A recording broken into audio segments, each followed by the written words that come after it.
right now, I want to hand over to Mandy Coalter, because what this whole section of program up until we finish at lunchtime at 1 o'clock, we finish on time, I promise you, is to give you practical ways to get stuck in your situation.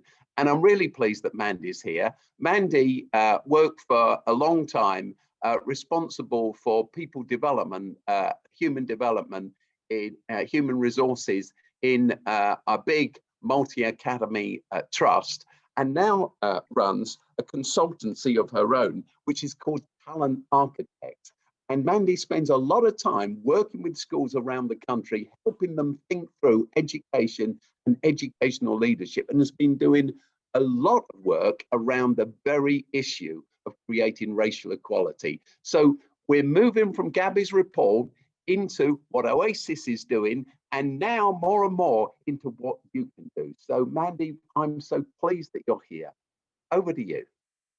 Thank you, Steve, for that really welcoming and warm introduction. I'm hoping I have tried to share my slides. I'm hoping they'll come up with Jim's help.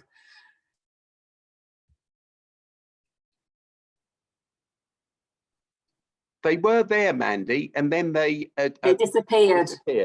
We had them. We had one momentarily. We did, and now they've gone again. I think that's probably something you need to tackle at your end. So why don't you do that? And whilst you're doing that, if you switch your, well, no, leave yourself on. See if you can get those up. And whilst you're doing that, I'll give some information that I would have otherwise given towards the end. Oh, there you go. You're on screen again now already. So all you got to do is, well, I'd leave it like that and switch through from there. Okie doke. Yeah, right. For some reason they're struggling to come from the beginning. Okay, thank you very much, as I said, Steve, for inviting me today. It's great to be here. It's a real honour to be here, actually, and it's been fantastic to listen to all the presentations. And I think there is a real synergy between everything we're saying. As Steve said, my background is as an HR professional. I've worked in lots and lots of different sectors. For many years now, I've worked with schools, and in setting up Talent Architects, my mission is to help as many schools as possible become great places to work. And I truly believe you can't be a great place to work unless you are an inclusive place to work, and that you have a whole range of diverse people working for you, and indeed, of course, that you are anti-racist in your practice. I work with, particularly with a lot of academy trusts, sometimes individual schools, and I help them to develop their people strategies. How do they become great places to work, and put D&I, diversity and inclusion, at the heart of that. And I think if some of the really large trusts across the country, like Oasis, start to grapple with this agenda and make some real difference, that sets the scene, the tone for everybody else in the sector, and I hope we can start to make a difference. And in the 10 minutes I've got today, which is a big ask, I'm just going to try and give you a bit of a roadmap of, I think, the kind of things that you can do if you're involved in running a group of schools, or indeed an individual school, to start to build an inclusive workplace, and why that matters. And I think I've lost my slides again, apologies. Just bear with me a moment.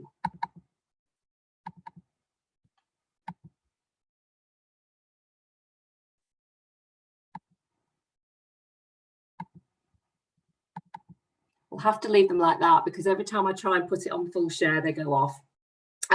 So I just remember always this lovely quote that I start with.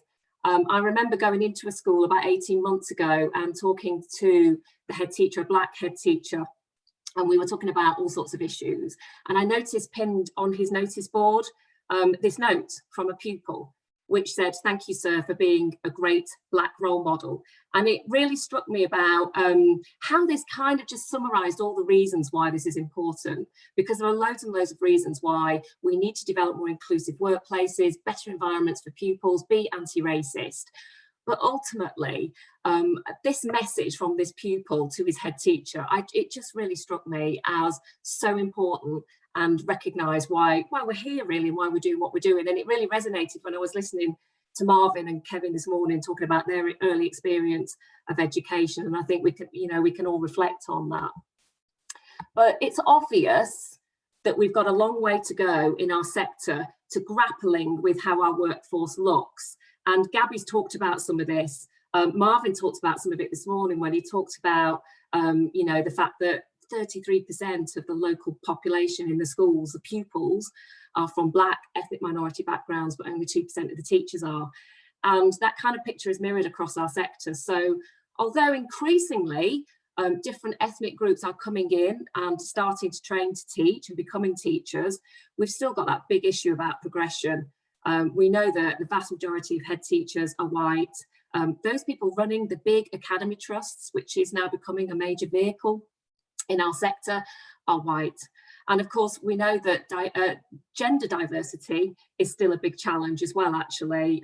Again, Gabriella talked about that 70% of teachers are female, but actually when you start to look at who is running schools, who are running academy trusts, again, there's a massive drop off.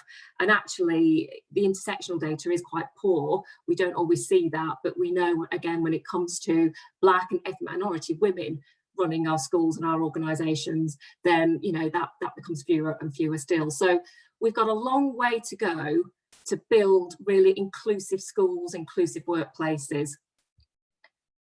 And I've done quite a bit of work with Black and ethnic minority colleagues, talking to lots of different people in different schools, different contexts, to find out, well, what's going on here? What are the things that are really causing challenges and barriers?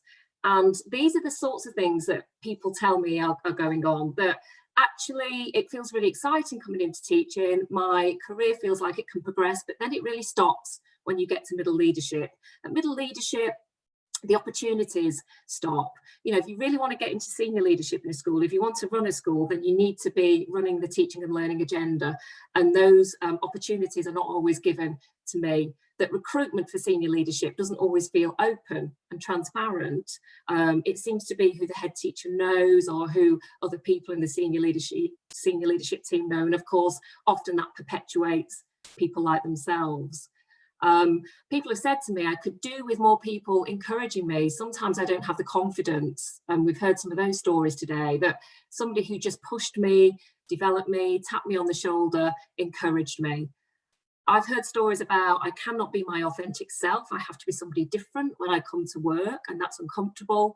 I've heard stories of very, very direct discrimination, sometimes subtle, but also sometimes not in the least bit subtle. And people saying to me that, when that happens, I can feel really isolated. And if I want to try and step up and challenge it, that puts me in a difficult position and I can be seen as a troublemaker.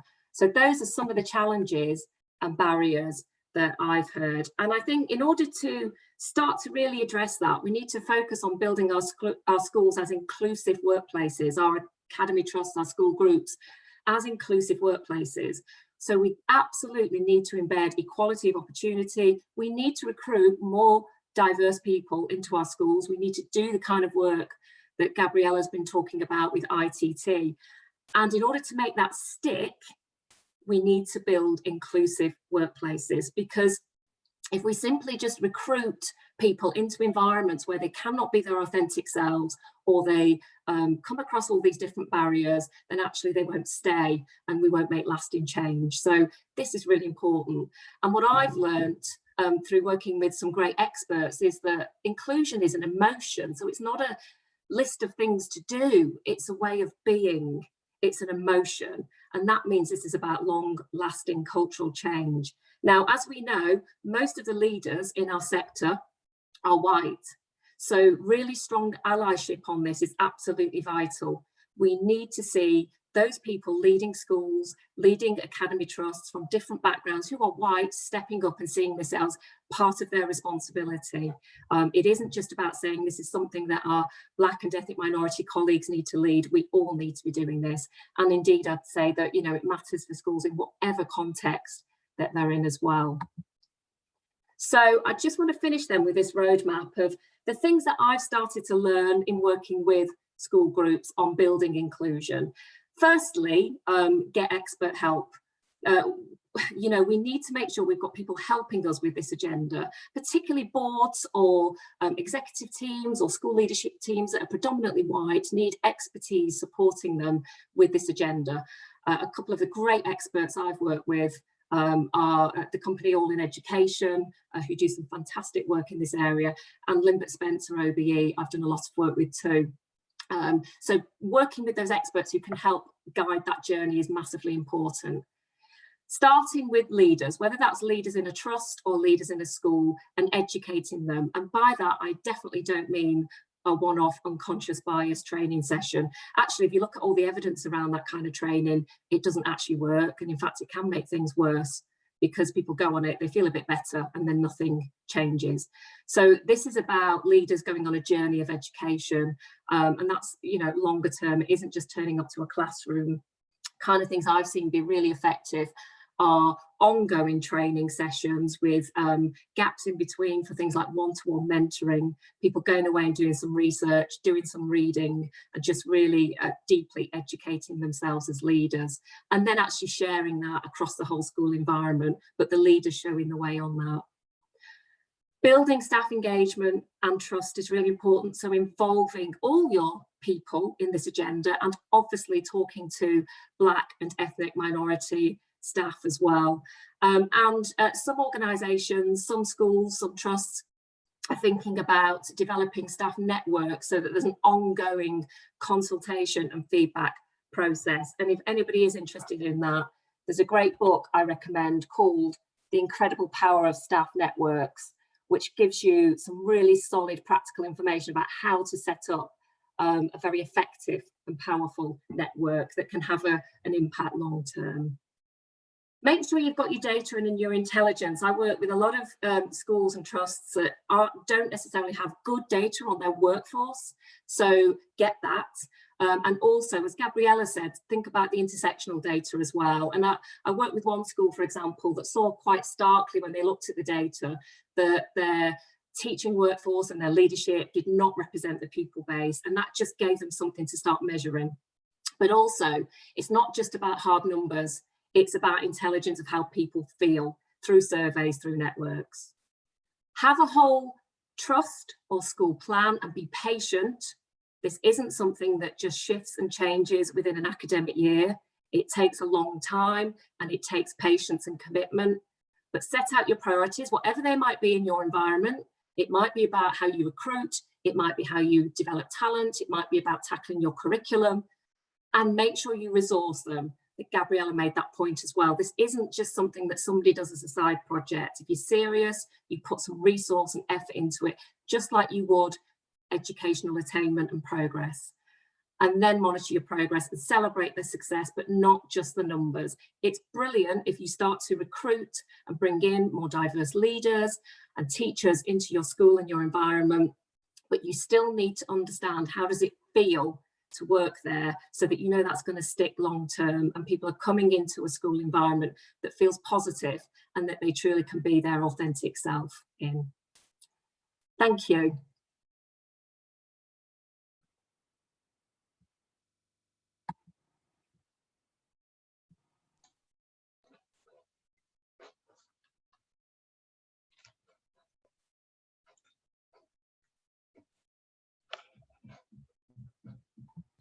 Steve, you're on mute, I think. I say all that again. I say thank you to Mandy. Mandy's going to be back to answer questions with Gabriella a little bit later, so keep them coming. There's lots there. But over to Temi, who's going to introduce our next guest right now. Thank you, Mandy, once again. And I just want to say I've got Mandy's brilliant talent architect books, and she's not paying me to actually tell you about this. It's a brilliant book, and I hope to get an autograph one day. So our next